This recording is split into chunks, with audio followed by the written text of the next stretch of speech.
हिंद साथियों, स्वागत है आपका self study classes with Sumit Jain YouTube channel में। तो सभी साथी एक बार वीडियो को लाइक कर देंगे। और दोस्तों स्टार्ट हो चुका है आज का ये सेशन। ये क्लास रात्रि 9 बजे रोज होती है दोस्तों अपनी ये क्लास, ठीक है। और दोस्तों अभी तक अगर आपने self study classes app download नहीं किया है तो ऐप जरूर डाउनलोड कर लें। अगर आप दोस्तों बिल्कुल फ्री में टेस्ट सीरीज देना चाहते हैं, प्रैक्टिस करना चाहते हैं तो self study classes app download कर लो, जहां पर दोस्तों सप्ताह में 2 दिन 20 टेस्ट सीरीज करवाई जाती है ना। कौन कौन से दिन? रविवार और गुरुवार को 20 टेस्ट सीरीज करवाई जाती है। तो बहुत सारे टेस्ट भी उपलब्ध हैं, आराम से आप फ्री में दे सकते हो, है ना। और साथियों जिन भी साथियों को पेड कोर्स में एडमिशन लेना है, निचोड़ क्लास में एडमिशन लेना है ना, अभी निचोड़ क्लास की लाइव क्लासेस चल रही हैं दोस्तों, तो आप भी एडमिशन ले सकते हैं और अध्ययन कर सकते हैं। लेकिन आपको सबसे पहले self study classes app download करना पड़ेगा, ठीक है। साथ ही दोस्तों 1 जुलाई से चतुर्थ बैच स्टार्ट हो रहा है। इसके बारे में हम बता दें आपको कि 1 जुलाई से अपना चतुर्थ बैच स्टार्ट होने वाला है।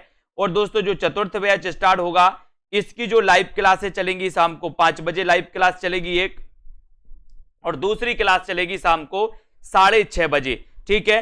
तो 5 वाली क्लास में दोस्तों क्या पढ़ेंगे? हम गद्य साहित्य को पढ़ेंगे, और 6:30 वाली क्लास में हम पद्य साहित्य को पढ़ेंगे। यानी कि बिल्कुल शुरुआत से अध्ययन करने का आपका मौका है और बहुत अच्छा अध्ययन आप कर सकते हो दोस्तों, ठीक है। तो शाम को 6:30 वाली लाइव क्लास में आपको शुरुआत से हिंदी साहित्य के इतिहास लेखन के स्रोत से लेकर के आदिकाल, भक्तिकाल, रीतिकाल, ऐसा अध्ययन आपको करवाया जाएगा, ठीक है। तो जिन भी साथियों को एडमिशन लेना है वो एडमिशन लेकर के अध्ययन कर सकते हैं। वीडियो को लाइक कर दें दोस्तों। और एक अभी बड़ा ऑफर आपके लिए है, और वो बड़ा ऑफर है दोस्तों कि अब आपको 4000 3000 फीस नहीं भरनी, अब आपको मात्र 1099 में एडमिशन मिल जाएगा।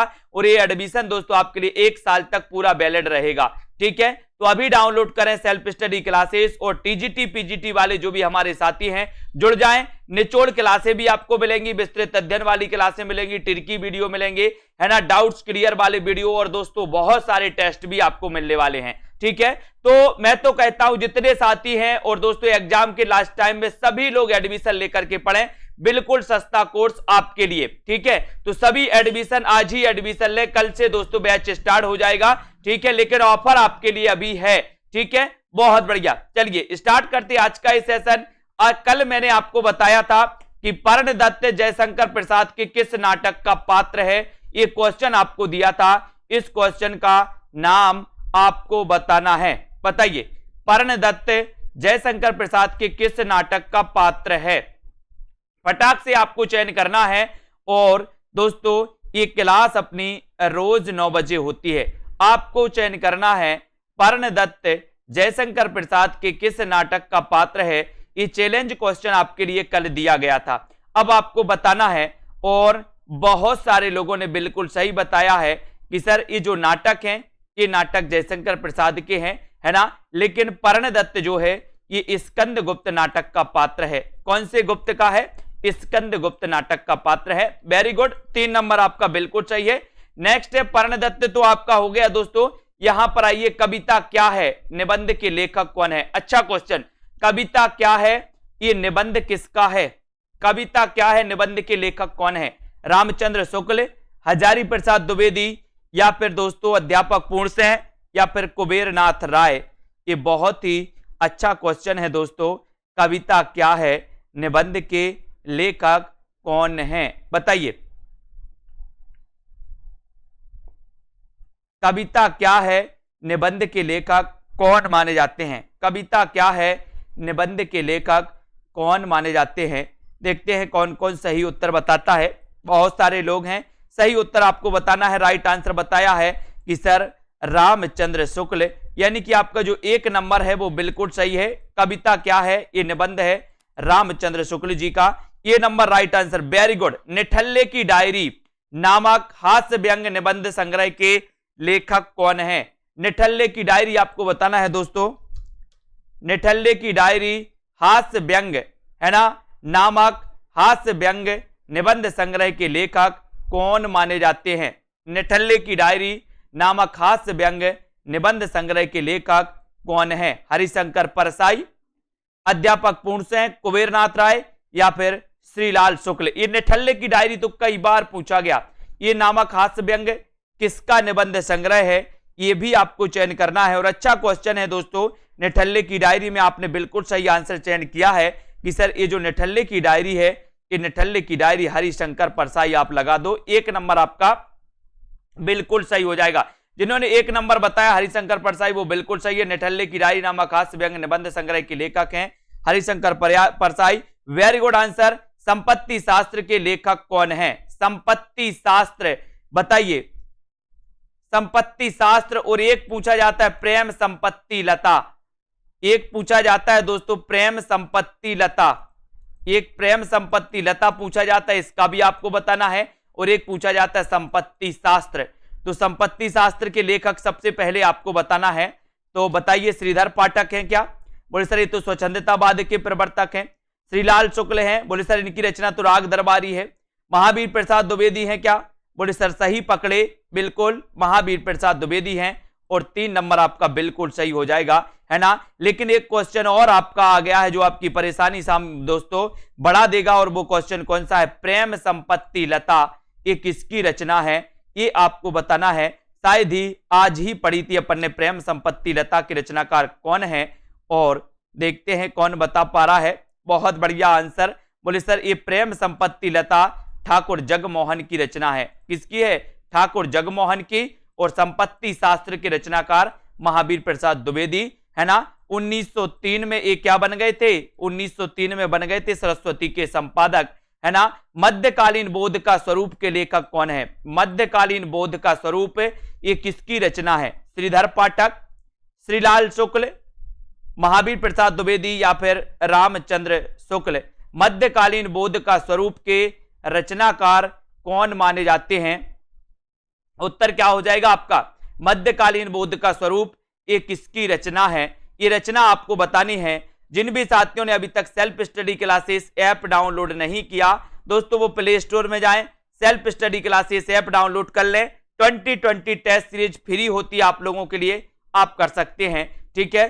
तो यहां पर आपने 17 का आंसर बताया है कि सर मध्यकालीन बोध की जो रचना है ये रचना किसकी है? महावीर प्रसाद द्विवेदी की, यानी कि 3 नंबर आपका सही हो जाएगा। द्विवेदी जी, है ना। आपको पता है दोस्तों कि द्विवेदी योग आपको पता है ना। द्विवेदी योग का नाम द्विवेदी योग के महावीर प्रसाद द्विवेदी के नाम पर पड़ा। और आपको एक क्वेश्चन दिया जाता है कि द्विवेदी योग को जागरण सुधार काल किसने नाम दिया है? ये भी आपको बताना है, अपन ने पढ़ा था, बता देना जल्दी। निषाद बांसुरी के रचनाकार कौन है? निषाद बांसुरी ये किस रचना विधा बताना है दोस्तों। रचना विधा कौन सी रचना विधा है? निषाद बांसुरी की रचना विधा क्या है? रचना विधा बताना है। कहानी है, रेखा चित्र है, संस्मरण है या फिर ललित निबंध है? बताइए। निषाद बांसुरी की रचना विधा क्या है? बताइए। बहुत बढ़िया।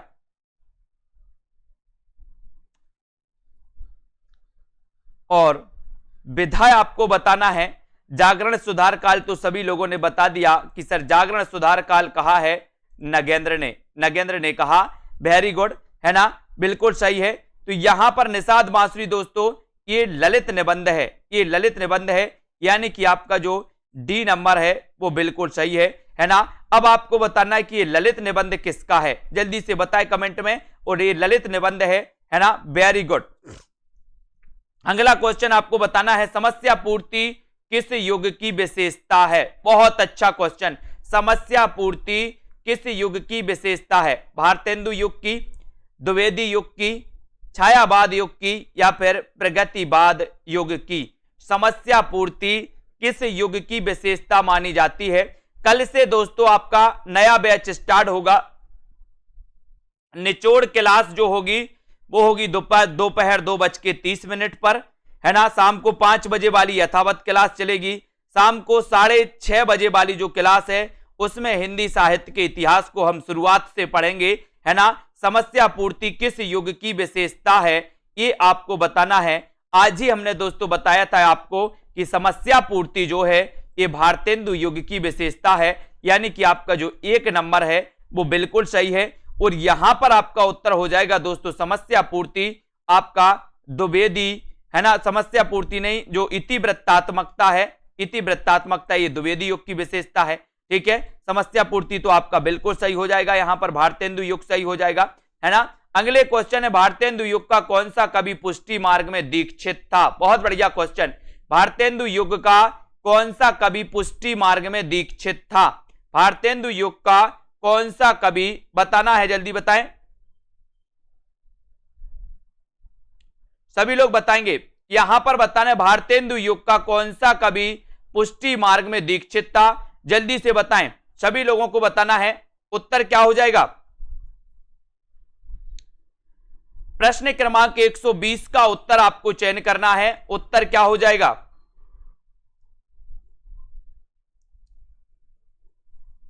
जल्दी से सभी लोग चयन करेंगे। भारतेंदु युग का कौन सा कवि पुष्टि मार्ग में दीक्षित है, इसका आंसर आपको बताना है।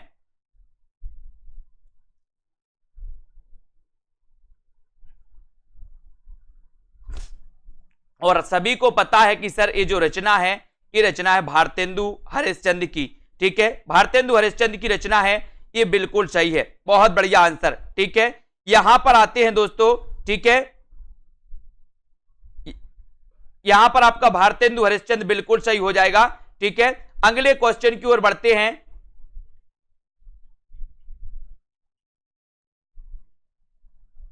है ना, बिल्कुल ये सही है, मध्यकालीन स्वरूप का, इसको थोड़ा सा सुधार लेना दोस्तों, यहां पर महावीर प्रसाद द्विवेदी नहीं, यहां पर हजारी प्रसाद द्विवेदी होना था, ठीक है, ये हजारी प्रसाद द्विवेदी, इसको सुधार लो, बिल्कुल सही है, बहुत बढ़िया, है ना, ये हजारी प्रसाद द्विवेदी होना था इसका, ये बिल्कुल सही है, ठीक है। मध्यकालीन बोध का स्वरूप, मध्यकालीन बोध का स्वरूप ये हजारी प्रसाद द्विवेदी होना था, ठीक है, बहुत बढ़िया, ऑप्शन में से यहां पर नेक्स्ट क्वेश्चन की बात करते हैं, अगला क्वेश्चन यहां पर आ जाते हैं, ठीक है, वेरी गुड।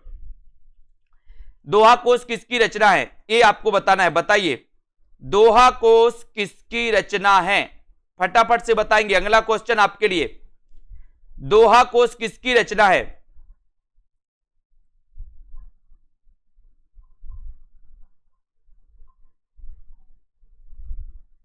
दोहा कोश के रचनाकार कौन हैं, बताएं,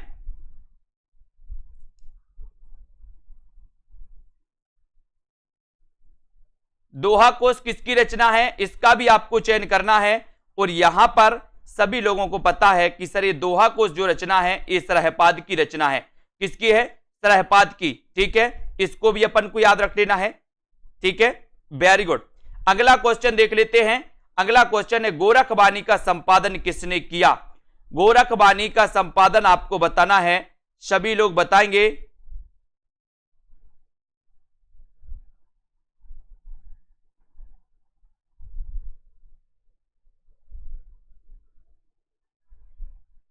यहां पर आपको गोरखबाणी का संपादन बताना है दोस्तों, ये संपादन किसने किया, गोरखबाणी का संपादन किसने किया, बताइए, गोरखबाणी का संपादन किसने किया था, आचार्य हजारी प्रसाद द्विवेदी ने, राहुल सांकृत्यायन ने, पीतांबर दत्त बर्थवाल ने, या फिर रामचंद्र शुक्ल ने, यह भी आपको चयन करना है, जल्दी से सभी लोग बताएं, उत्तर क्या हो जाएगा।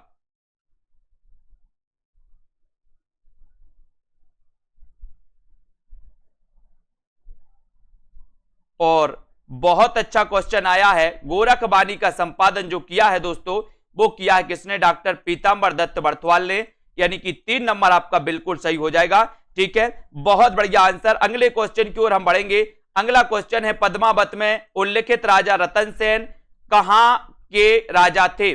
पद्मावत में उल्लेखित राजा रतन सेन कहां के राजा थे, ये आपको बताना है, बताइए, फटाक से बताना है आपको, उत्तर क्या हो जाएगा।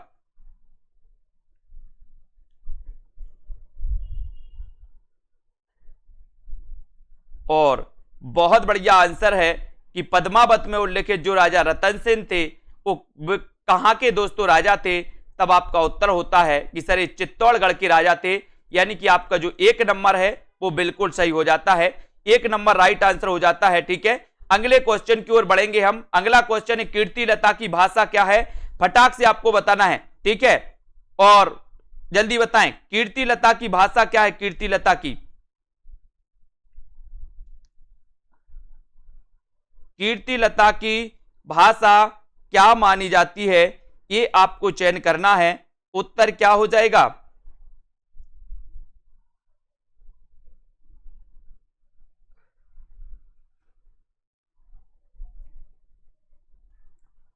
और बहुत अच्छा क्वेश्चन है कि सर कीर्तिलता की जो भाषा है वो भाषा है अबहट्ट। बिल्कुल सही है, अबहट्ट आपका बिल्कुल सही है ना। अबहट्ट इनकी कीर्तिलता और कीर्ति पताका दोस्तों, अबहट्ट राइट आंसर हो जाएगा। नेक्स्ट क्वेश्चन देखते हैं, यहां पर अष्टचाप के प्रमुख कवि नंददास किसके शिष्य थे, यानी कि नंददास के गुरु का नाम क्या था? नंददास के गुरु का नाम क्या था? नंददास के गुरु का नाम क्या था, ये आपको बताना। 125 अष्टचाप की स्थापना सभी लोगों को पता है कब हुई थी? 1565 में हुई थी, है ना। लेकिन दोस्तों आपको ये चीज भी पता है कि जो अष्टचाप की स्थापना 1565 में हुई थी, है ना, इसमें नंददास भी शामिल थे। अब नंददास शामिल थे तो नंददास के गुरु का नाम क्या था, ये भी आपको बताना है। नंददास के गुरु का नाम क्या है, जल्दी से कमेंट में लिखें और उत्तर चला जाएगा। अष्टचाप के प्रमुख कवि नंददास के गुरु का नाम था दोस्तों क्या? विट्ठलनाथ। क्या था इनके गुरु का नाम? इनके गुरु का नाम था विट्ठलनाथ। 2 नंबर आपका बिल्कुल सही हो जाएगा, बी नंबर आपका बिल्कुल सही हो जाएगा। ठीक है, बहुत बढ़िया। नेक्स्ट है, हिंदी साहित्य में रीतिकाल को श्रृंगार काल किसने कहा? अच्छा क्वेश्चन है, बहुत बढ़िया क्वेश्चन है। हिंदी साहित्य में रीतिकाल को श्रृंगार काल किसने कहा? बताएं जल्दी से।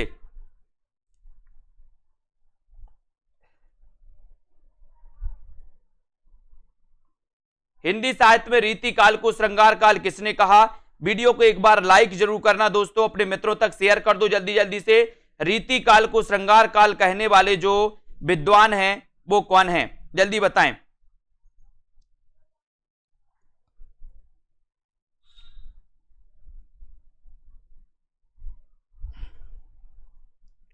और बहुत बढ़िया आंसर है कि सर श्रृंगार काल जो कहा था वो कहा था विश्वनाथ प्रसाद ने, विश्वनाथ प्रसाद मिश्र ने कहा था। यानी कि आपका 3 नंबर जो है वो बिल्कुल सही हो जाएगा, 3 नंबर बिल्कुल सही है। ठीक है, अगला क्वेश्चन चलते हैं।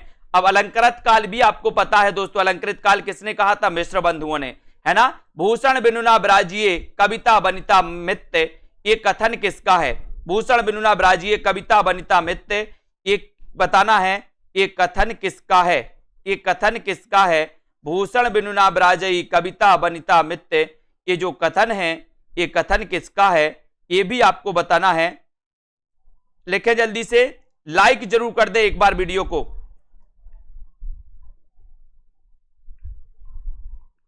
भूषण बिनुना ब्राजिए कविता बनिता मित्य की रचना, ये जो पंक्ति है ये पंक्ति किसकी है? और ये पंक्ति मानी जाती है दोस्तों किसकी? केशवदास की। किसकी मानी जाती है? केशवदास की मानी जाती है। यानी कि आपका जो 3 नंबर है वो बिल्कुल सही है, सी नंबर आपका राइट आंसर है। ठीक है, भूषण बिनुना ब्राजिए कविता बनिता मित्य केशवदास की। ठीक है, वेरी गुड। नेक्स्ट प्रश्न है, आचार्य रामचंद्र शुक्ल ने किस कवि से रीतिकाल का आरंभ माना है? आचार्य रामचंद्र शुक्ल ने किस कवि से रीतिकाल का आरंभ माना है, आपको बताना है। तुलसीदास से माना है, चिंतामणि त्रिपाठी से माना है, केशवदास से माना है, या फिर मतीराम से माना है? बताएं, सभी लोग बताएंगे। आचार्य रामचंद्र शुक्ल ने किस कवि से रीतिकाल का आरंभ माना है? और आपको पता है नॉर्मल क्वेश्चन अगर आपसे पूछा जाए कि रीतिकाल के दोस्तों प्रवर्तक कौन है, तब आप क्या लगाते हो? रीतिकाल के प्रवर्तक केशवदास लगाते हो। लेकिन अगर आपसे नॉर्मल क्वेश्चन पूछा गया है कि दोस्तों रामचंद्र शुक्ल ने रीतिकाल का प्रवर्तक किससे माना है या रीतिकाल का आरंभ किससे माना है, तब आप उत्तर लगा देना चिंतामणि। चिंतामणि यानी कि आपका जो 2 नंबर है वो बिल्कुल सही है। और अगर नॉर्मल क्वेश्चन आपसे पूछा जाए कि रीतिकाल के प्रवर्तक कौन है, तब आपका उत्तर होता है केशवदास। ठीक है, वेरी गुड। नेक्स्ट है, रीति मुक्त कवि कौन है दोस्तों? रीति मुक्त कवि आपको बताना है देव, बिहारी, पद्माकर या फिर घनानंद। रीति मुक्त कवि कौन है? देव है, बिहारी है, पद्माकर है या फिर घनानंद है? चयन करना है आपको। रीति मुक्त कवि कौन माने जाते हैं? कमेंट में लिखेंगे सभी लोग, रीति मुक्त कवि कौन माने जाते हैं? देव हैं क्या, बिहारी, पद्माकर या फिर घनानंद? तब आपका सीधा उत्तर कहां जाता है, रीति मुक्त में। तो आपको सीधा सीधा पता है कि सर रीति मुक्त है ना, रीति मुक्त बिहारी तो नहीं है ना, बिहारी तो रीति सिद्ध हैं, लेकिन आपका जो घनानंद है ना, ये क्या है, ये रीति मुक्त हैं। यानी कि आपका सीधा उत्तर डी की तरफ चला जाता है, रीति मुक्त। आपसे पूछा गया था कवि कुल कल्पतरु किसकी रचना है, कवि कुल कल्पतरु के रचनाकार कौन माने जाते हैं, कुलपति, चिंतामणि त्रिपाठी, पद्माकर या फिर घनानंद? कवि कुल कल्पतरु अपन ने कई बार पढ़ा है कि कवि को कुल की चिंता है ना, और एक रचना और पूछी जाती है, कौन सी, काव्य कल्पद्रुम है ना, तो काव्य कल्पद्रुम भी पूछी जाती है। तो काव्य कल्पद्रुम रचना किसकी है और कवि कुल कल्पतरु रचना किसकी है? दोनों रचनाएं हैं, अलग अलग हैं, अलग अलग कवियों की हैं, लेकिन कवि कुल कल्पतरु के रचनाकार तो बोले कवि को कुल की चिंता है ना, कवित्र रत्नाकर और काव्य कल्पद्रुम। ये आपका 2 नंबर सही है, लेकिन आपको काव्य कल्पद्रुम के रचनाकार बताना है कमेंट में कौन है, और यहां पर तो आपका सीधा उत्तर 2 नंबर है। आचार्य रामचंद्र शुक्ल ने चिंतामणि त्रिपाठी को रीतिकाल का प्रवर्तक माना है, जो कि बिल्कुल दोस्तों आपका उत्तर 2 नंबर बिल्कुल सही है। ठीक है, द्विजदेव किस परंपरा के कवि? ये मोस्ट इंपोर्टेंट क्वेश्चन है दोस्तों, द्विजदेव पूछा ही जाता है, कई बार पूछा गया। तो द्विजदेव किस परंपरा के कवि माने जाते हैं, बताइए? रीतिबद्ध हैं, रीति मुक्त हैं, रीति सिद्ध हैं या फिर भक्ति परंपरा? द्विजदेव किस परंपरा के कवि हैं, द्विजदेव किस परंपरा के कवि हैं, ये आपको चयन करना है और आपका उत्तर चला जाता है ना, क्या चला जाता है? द्विजदेव हैं दोस्तों रीति मुक्त। रीति मुक्त यानी कि आपका जो बी नंबर है, बी नंबर वो बिल्कुल सही है। द्विजदेव रीति मुक्त काव्यधारा के कवि हैं, बी नंबर आपका राइट आंसर चला जाता है। अगले क्वेश्चन की ओर बढ़ेंगे।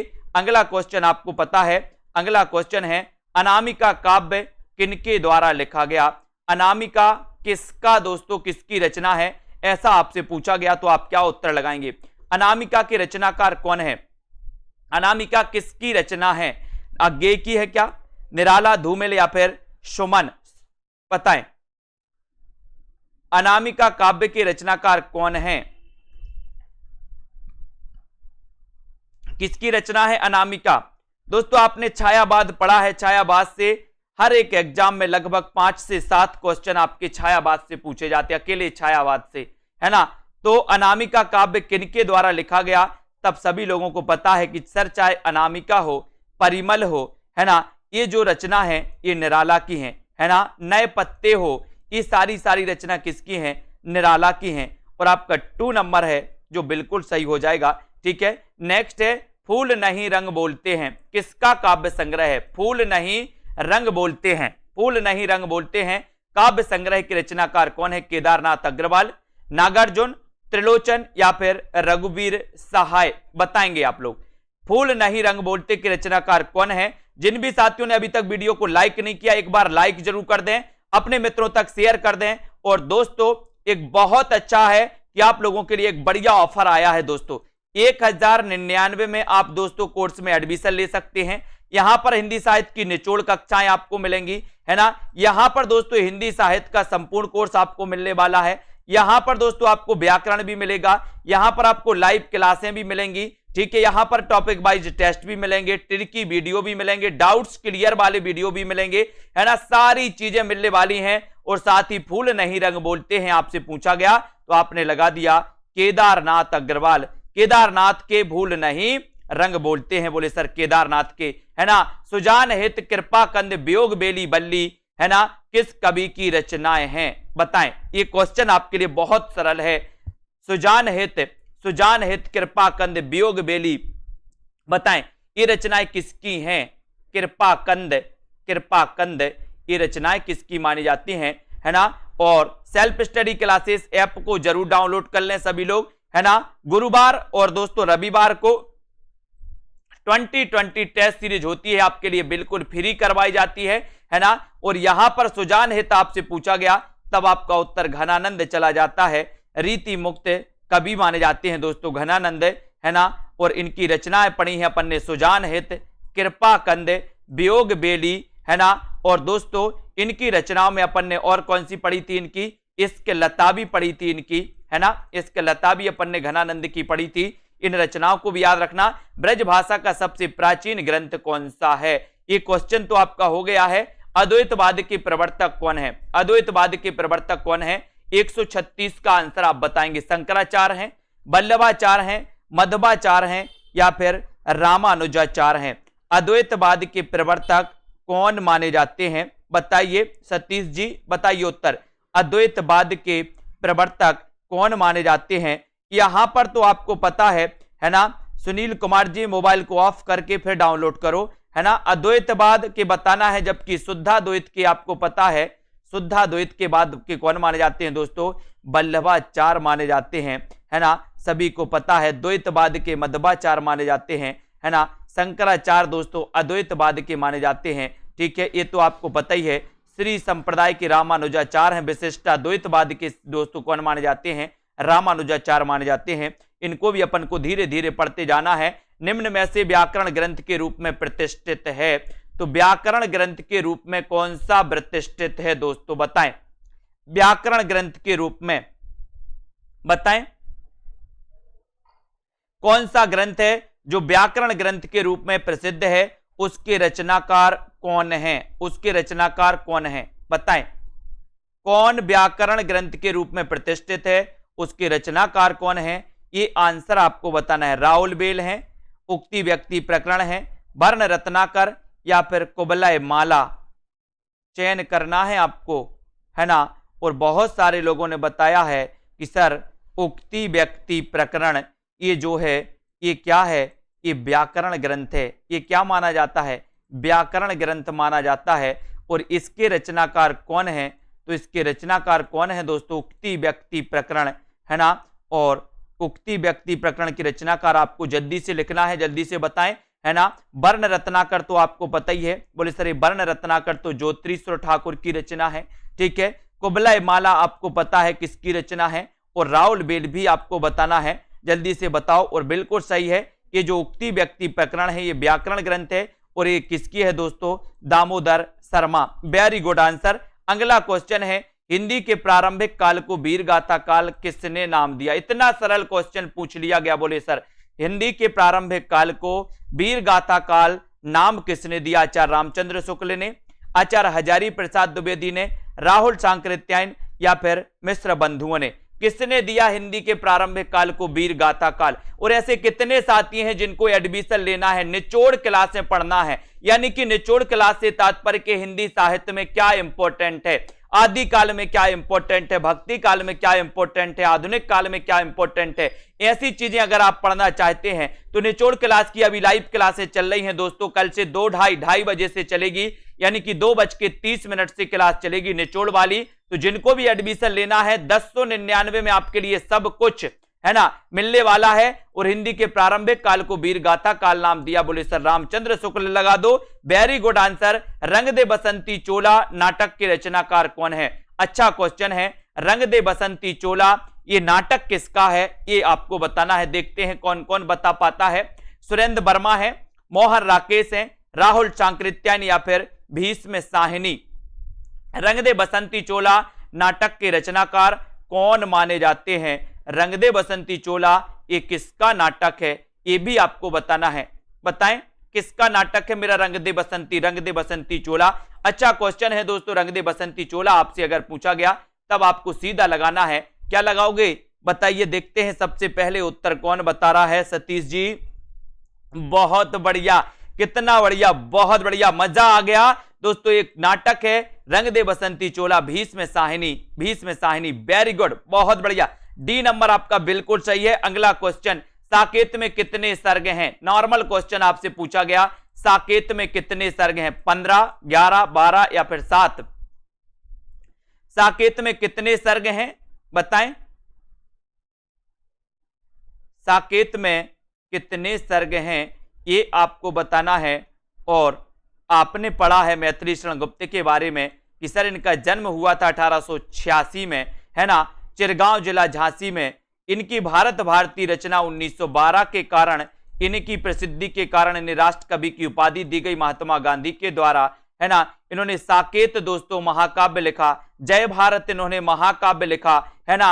और दोस्तों साकेत में सर्ग अगर पूछा गया तो बोले सर 12 लगा लो। 1931 का ये महाकाव्य माना जाता है साकेत। राम काव्य पर आधारित महाकाव्य है दोस्तों कौन सा, साकेत, है ना। तो यहां पर आपका उत्तर बी की तरफ चला जाता है, 12 सर्ग आपका सही हो जाएगा। बोले सर 12 का चक्कर बड़ा है, मैंने कि क्या क्या, बोले सर 12, अलबार भक्तों की संख्या 12, है ना। साकेत दोस्तों साकेत में सर्ग 12, बोले सर रामानंद के शिष्य भी 12, तुलसीदास की प्रमाणिक रचनाएं भी 12, बोले सर 12 का चक्कर। रामविलास शर्मा का जन्म भी 1912, है ना। बोले सर ये 12 का चक्कर बार बार आता है ना। 12 12 12। और तुलसीदास चंदन घिसें के लेखक कौन है, ये रचना बताना, ये रचना है दोस्तों। तुलसीदास चंदन घिसें के लेखक कौन है, विद्यानिवास मिश्र, हरिशंकर परसाई, कुबेरनाथ या फिर इनमें से कोई नहीं, बताएं। तुलसीदास चंदन घिसें के लेखक कौन माने जाते हैं। जिनको भी एडमिशन लेना है शुरुआत से पढ़ना है, कल से शुरुआत से क्लासेस स्टार्ट हो रही हैं और शुरुआत से आप पढ़ सकते हो। रिकॉर्डेड कोर्स भी रहेगा, रिकॉर्डेड कोर्स जब आपको टाइम मिले तो रिकॉर्डेड कोर्स से पढ़िए और लाइव क्लास से शुरुआत से पढ़िए। सारी व्यवस्थाएं हैं दोस्तों, कहीं जाने की आवश्यकता आपको नहीं है। उत्तर यहां पर चला जाएगा दोस्तों, तुलसीदास चंदन घिसें ये जो रचना है ये है दोस्तों किसकी, हरिशंकर परसाई, परसाई जी की है। बी नंबर आपका परसाई जी बिल्कुल सही हो जाएगा, ठीक है। अगले क्वेश्चन की ओर बढ़ेंगे। सुलोचना निबंध संकलन है, सुलोचना ये किसका निबंध संकलन है, विद्यानिवास मिश्र का है, हरिशंकर परसाई का है, भारतेंदु हरिश्चंद्र का है। सुलोचना निबंध के रचनाकार कौन माने जाते हैं, अच्छा क्वेश्चन है, बताएं। और लाइक जरूर कर दें दोस्तों, अपने मित्रों तक शेयर करते रहें वीडियो को और इसी प्रकार से अध्ययन करते रहे। जितनी प्रैक्टिस बने उतनी प्रैक्टिस करो आप लोग, है ना।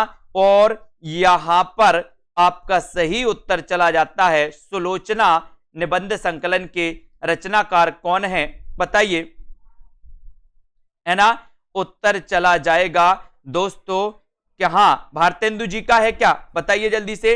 और आपका बिल्कुल सही है भारतेंदु हरिश्चंद्र, यानी कि आपका 3 नंबर जो है वो बिल्कुल सही है। इनका निबंध है संकलन है दोस्तों सुलोचना, और सी नंबर आपका राइट आंसर, वेरी गुड। अगला क्वेश्चन, कारबऊ किस एकांकी संग्रह है,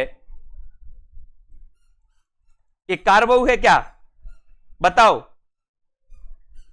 ये क्या है,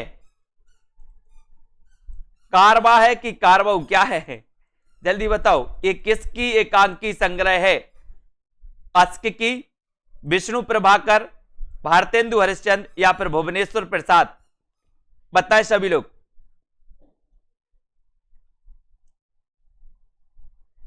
प्रश्न आपके सामने है, उत्तर भी आपको लिखना है, अच्छा क्वेश्चन है, सभी लोग बताएंगे।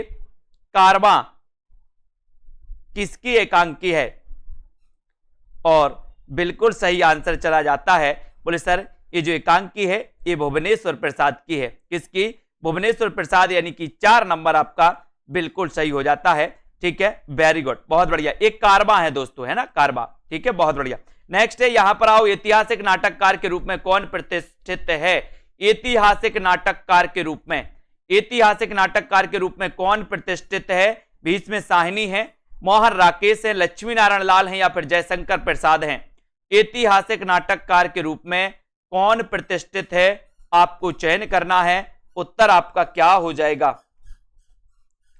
ऐतिहासिक नाटककार के रूप में कौन प्रतिष्ठित है, ऐतिहासिक नाटककार के रूप में कौन प्रतिष्ठित है, अच्छा क्वेश्चन है, बहुत बढ़िया। और उत्तर सीधा सीधा जाएगा यहां पर, बोले सर ऐतिहासिक नाटककार जयशंकर प्रसाद, है ना। और इनका प्रथम ऐतिहासिक जो नाटक है दोस्तों वो कौन सा है, राजश्री, कौन सा है, राजश्री। इसका रचना काल क्या है, 1915, है ना। इनका प्रथम ऐतिहासिक नाटक माना जाता है। ये ऐतिहासिक नाटककार के रूप में दोस्तों प्रतिष्ठित है। बट पीपल के लेखक कौन है, बट पीपल 145, रामधारी से दिनकर हैं बट पीपल के, मोहन राकेश, निर्मल वर्मा या फिर राम कुमार वर्मा। बट पीपल के रचनाकार कौन माने जाते हैं, इसका उत्तर आपको चयन करना है, दिनकर हैं, मोहन राकेश, निर्मल वर्मा या फिर राम कुमार वर्मा। बट पीपल ये किसकी रचना है, इतना अच्छा क्वेश्चन है, सभी लोग लाइक कर दें और दोस्तों सेल्फ स्टडी क्लासेस ऐप को जरूर डाउनलोड कर लें, है ना। और ऐप से दोस्तों आपको फायदा ही होगा। सप्ताह में 2 दिन 2020 टेस्ट सीरीज कराई जाती है, बिल्कुल फ्री, बोझ से जुड़ सकते हो, है ना। पेड कोर्स में एडमिशन लेना, निचोड़ कोर्स में एडमिशन लेना तो आप ले सकते हो। निचोड़ क्लासें लाइव चलाई रही हैं और यहां पर बट पीपल अगर आपसे पूछा गया तो ये दिनकर की रचना है दोस्तों, है ना। और दिनकर की आपने बहुत सारी रचनाएं पढ़ी हैं। सबसे पहले तो यही कि 1908 में इनका जन्म हुआ था, कौन का, दिनकर जी का, ठीक है। तो ये आपको कभी नहीं भूलना है, दिनकर जी का। परशुराम की प्रतीक्षा आपको कभी नहीं भूलना है। उर्वशी इनकी रचना कभी नहीं भूलना है, दिनकर जी की, ठीक है। अगले क्वेश्चन की ओर जाते हैं। अगला क्वेश्चन है यहां पर दोस्तों, आत्माराम की टेटें, आत्माराम की टेटें निबंध के रचनाकार कौन है? आत्माराम की टेटें निबंध के रचनाकार कौन है? बताइए। आत्माराम की टेटें निबंध में, आत्माराम की टेटें निबंध में आत्माराम के प्रतीक हैं, आत्माराम के प्रतीक हैं तो कौन है? आत्माराम की टेटें निबंध में आत्माराम के प्रतीक कौन है? गोपाल गोविंद नारायण मिश्र हैं, गोपाल राम गहमरी हैं, महावीर प्रसाद द्विवेदी या फिर बाल मुकुंद गुप्त? बताएं। आत्माराम की टेटें निबंध में आत्माराम के प्रतीक कौन है? बताएं। और बहुत बढ़िया आंसर आया है कि सर आत्माराम की टेटें, है ना, ये दोस्तों बाल मुकुंद गुप्त हैं, है ना। बाल मुकुंद गुप्त ने दोस्तों एक पत्र के माध्यम से, है ना, महावीर प्रसाद द्विवेदी की आलोचना की थी। पर दोस्तों एक आत्माराम टेटें नाम से एक निबंध लिखा गया था और इसमें दोस्तों ये प्रतीक है कौन? आत्माराम की टेटें, बाल मुकुंद गुप्त। इन्हें द्विवेदी युग और भारतेंदु युग की बीच की कड़ी का कवि कहा जाता है, इसको भी अपन को याद करना है।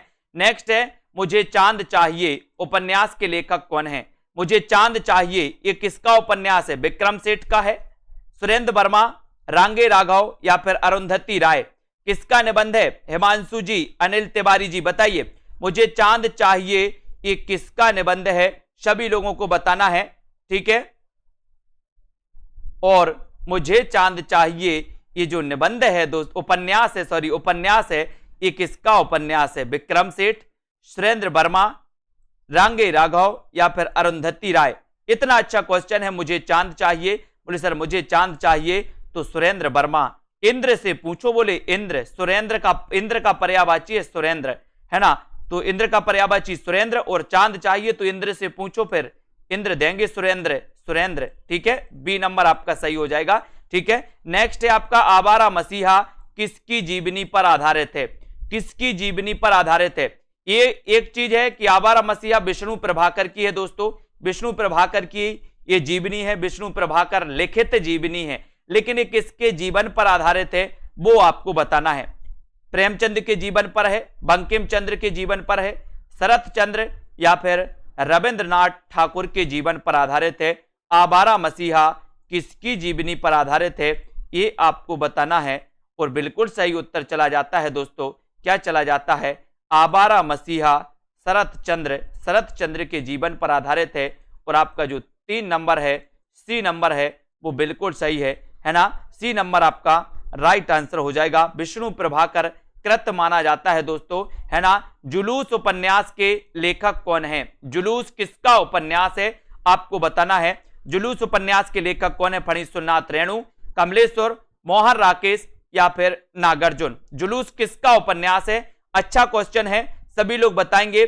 और सेल्फ स्टडी क्लासेस ऐप को जरूर डाउनलोड कर लें जिन भी साथियों ने, और जो भी हमारे साथी पैड वाले साथी हैं उनको हम बता दें, कल से 2:30 बजे से आपकी निचोड़ कक्षा चलेगी, निचोड़ क्लासेस चलेंगी। आदि काल में क्या महत्वपूर्ण है, भक्ति काल में ये चलेंगी, ठीक है। और दोस्तों आपकी 5 बजे तो यथावत क्लास चल ही रही है। शाम को 6:30 बजे से अपन शुरुआत से अध्ययन करेंगे, शुरुआत से हिंदी साहित्य के इतिहास लेखन से, ठीक है। तो ये आपका शेड्यूल है, इससे आप दोस्तों फॉलो करते रहें। लिंक आपके ग्रुप में पहुंचती है, ऐप पर पहुंचती है। जुलूस उपन्यास के लेखक कौन है? तो फणीश्वरनाथ रेणु है। 1 नंबर आपका बिल्कुल सही हो जाएगा, 1 नंबर राइट आंसर हो जाएगा। नेक्स्ट है, सुरंग में सुबह है उपन्यास के लेखक कौन है?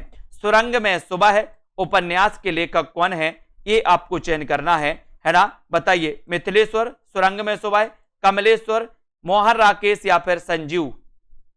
सुरंग में सुबह उपन्यास के लेखक कौन माने जाते हैं? उत्तर आपको बताना है। अच्छा क्वेश्चन है दोस्तों, बढ़िया क्वेश्चन है और आपने बिल्कुल सही बताया है कि सर मिथिलेश्वर। सुरंग में सुबह के रचनाकार हैं कौन? मिथिलेश्वर हैं, है ना। ये 1 नंबर आपका बिल्कुल सही हो जाएगा, ठीक है। ये 1 आपका बिल्कुल सही, सुरंग में सुबह मिथिलेश्वर, ठीक है। वेरी गुड, बहुत बढ़िया आंसर। सभी लोग वीडियो को लाइक जरूर करेंगे, है ना, और इसी प्रकार से अध्ययन करते रहेंगे दोस्तों। और जिन भी साथियों ने अभी तक वीडियो को लाइक नहीं किया, चैनल को सब्सक्राइब नहीं किया, वो चैनल को सब्सक्राइब भी कर लेंगे और जुड़े रहें। और यहां पर 2020 जो टेस्ट सीरीज होती है, उस टेस्ट सीरीज से भी आप लोग जुड़ सकते हैं, है ना। Self study classes app download आपको करना होगा। जो भी हमारे हिंदी साहित्य के साथी हैं, सभी साथी, है ना। और ये निचोड़ क्लासेस चल रही है, निचोड़ क्लास से आप दोस्तों एडमिशन ले सकते हैं और निचोड़ क्लास से पढ़ सकते हैं, है ना।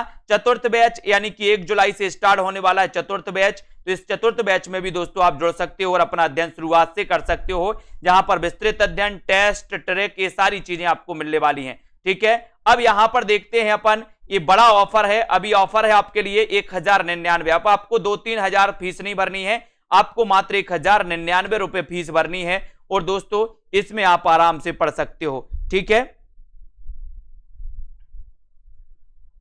ठीक है, ओमाई दबंग जी, अर्चना जी, निरुपमा दारसू जी, वेरी गुड, रश्मि पाठक जी, रीनू जी, शिवांश जी, अखिलेश जी, आकांक्षा जी, आकाश जी, ठीक है, मीनू, हेमानी, जगदीश जी, विवेक यादव जी, सरोज जी, प्रमिला, ममता जी, उदय जी, ठीक है, नीलम कुमारी, हेमा जी, धन्यवाद सभी साथियों को। कल्पना, मनीषा, विजय लक्ष्मी जी, ठीक है, बबीता, मीनाक्षी, राधिका, मधु जी, मोहित, आकाश जी, राकेश, रश्मि पाठक, बीनू जी, अनिल जी, रीता जी, ठीक है, बबीता जी, उदय जी, ज्ञानेश,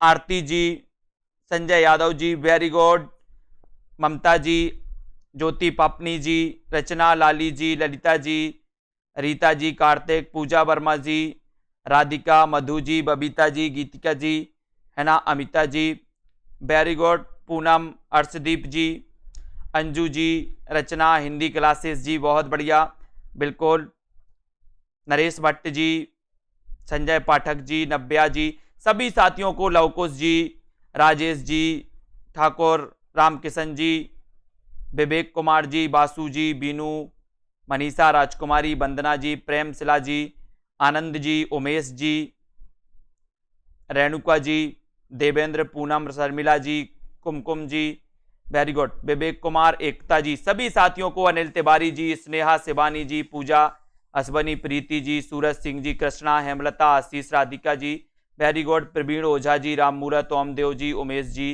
है ना, राजेश जी, अंजलि, देवेंद्र, निर्मला यादव जी, सभी साथियों को धन्यवाद। जुड़े रहें, लाइक करते रहें। जिनको भी एडमिशन लेना, अच्छा मौका है और आप पढ़ सकते हो, लाइक कर सकते हो, शेयर कर सकते हो, ठीक है। सभी साथियों को धन्यवाद। जय हिंद।